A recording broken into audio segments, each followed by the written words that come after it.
নমস্কার বন্ধুরা, সুবর্ণা মনার রান্না করে সবাইকে স্বাগতম। তা আজকে আবারও চলে আসলাম একটা রান্না নিয়ে। তা আজকে আমি রান্না করব এঁচোড় চিংড়ি। দেখুন, গাছ থেকে এঁচোড় ছিঁড়ে নিয়ে এসেছি। তো এখন আমি এঁচোড়টা কাটবো। তো প্রথমে আমি এঁচোড় কাটার আগে হাতে একটু তেল মেখে নেবো, যাতে হাতে কষ না লাগে। হাতে বা বটিতে সব জায়গায় আমি এখন তেল মাখবো। বটিতে মাখলেও বটিতে কষ লাগে না।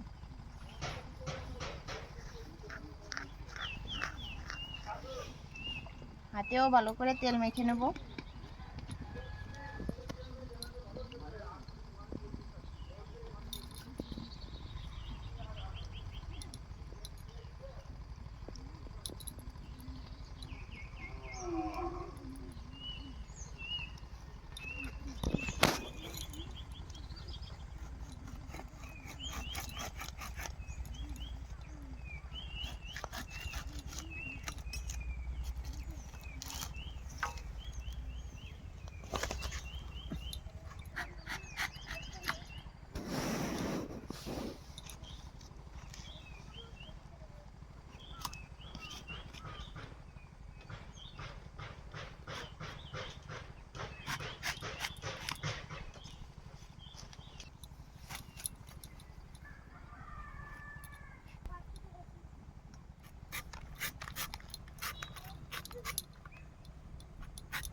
খালি ওই স্নান যাবা, স্নান করতে যাবা, আর কোনো নেই।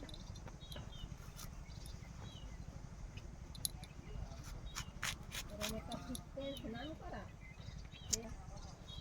একটু গান বাজনা হচ্ছে, কত মানুষ বসিয়া করতে। তো দেখুন বন্ধুরা, আমি এভাবেই সব কাঁঠালগুলো কেটে নেব। এই যে কেটে আমি হলুদ জলের ভিতর ভিজিয়ে রাখবো, যাতে কষটা বেরিয়ে যায়। বন্ধুরা, আমার এঁচড়গুলো কাটা হয়ে গেছে, এদিকে জলও গরম হয়ে গেছে। আমি এঁচড়গুলো একটু সেদ্ধ করে নেব, বেশি সেদ্ধ করব না।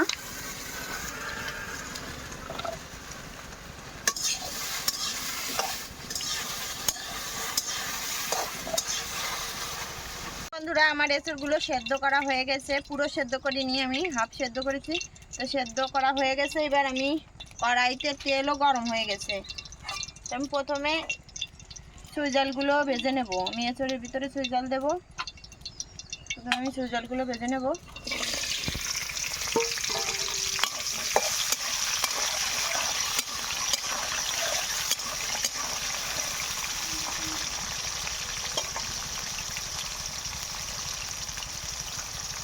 তোমার চুইঝালগুলো ভাজা হয়ে গেছে, এবার আমি নামিয়ে নেব। তো এসব চিংড়ি রান্না করব, তো এই তেলে আমি এবার চিংড়ি মাছগুলো ভেজে নেব।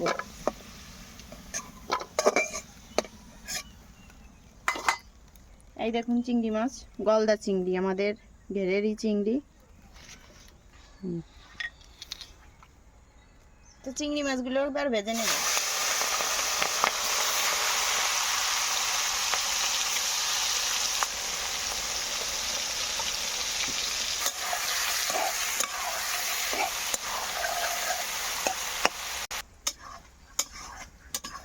তো দেখুন বন্ধুরা, আমার চিংড়ি মাছগুলো ভাজা হয়ে গেছে, এবার আমি নামিয়ে নেব।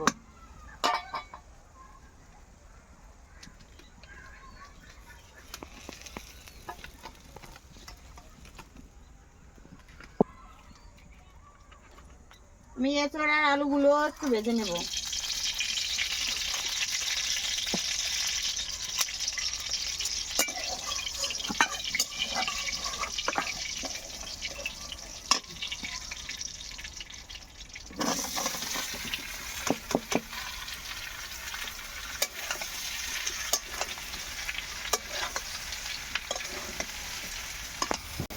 আমার এঁচড়গুলো ভাজা হয়ে গেছে, আলু আর এঁচড় একসঙ্গেই ভেজে নিয়েছি।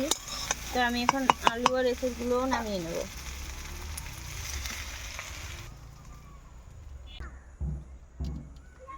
তো দিয়ে দেব তেল,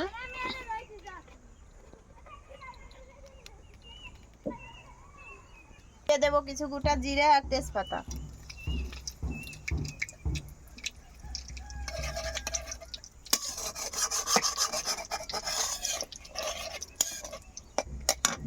দিয়ে দেবো জিরা বাটা,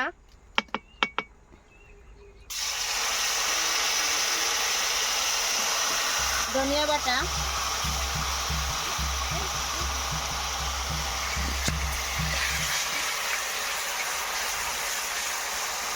আর দিয়ে দেবো আদা বাটা।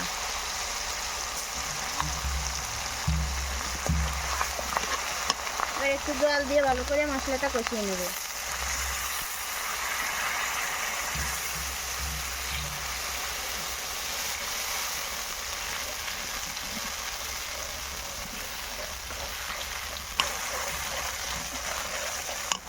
এবার আমি দিয়ে দেব শুকনো ঝালের গুঁড়ি।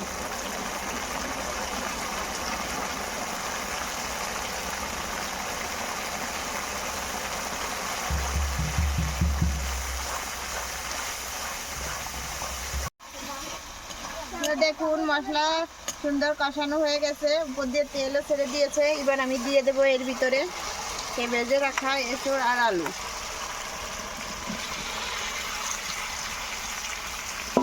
আর দিয়ে দেবো সেই ভেজে রাখা চিংড়িগুলো।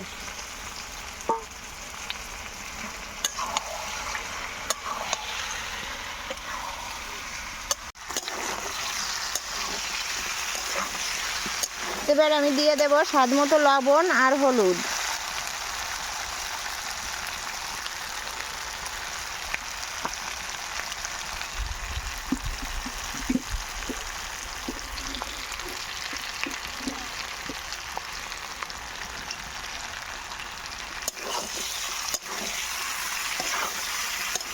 তো মশলার ভিতরে এঁচোড় আর আলুগুলো আমি কিছু সময় কষিয়ে নিয়েছি। এবার আমি দিয়ে দেব সেই ভেজে রাখা চিংড়ি মাছগুলো।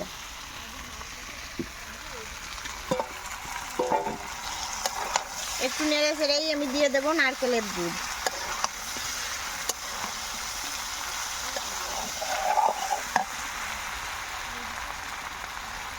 আগে থেকেই নারকেলের দুধ বের করে রেখেছিলাম, এবার আমি দিয়ে দেব।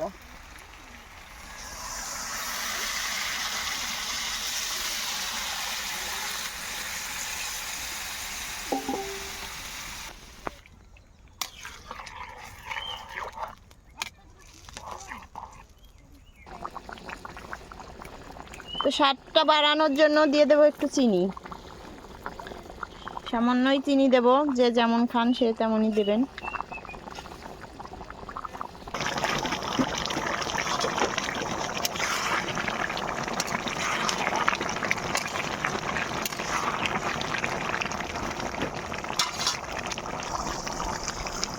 তো দেখুন বন্ধুরা, আমার এঁচোড় রান্না প্রায় শেষের পথে। তো আমি এখন দিয়ে দেব বেটে রাখা গরম মশলা।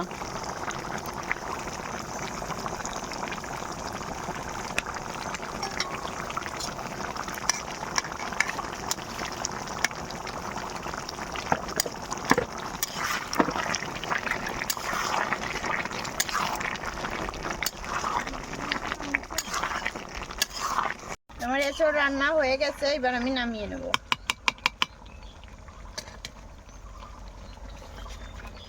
দেখুন বন্ধুরা, কি সুন্দর দেখতে লাগছে, খেতেও অনেক মজা হবে।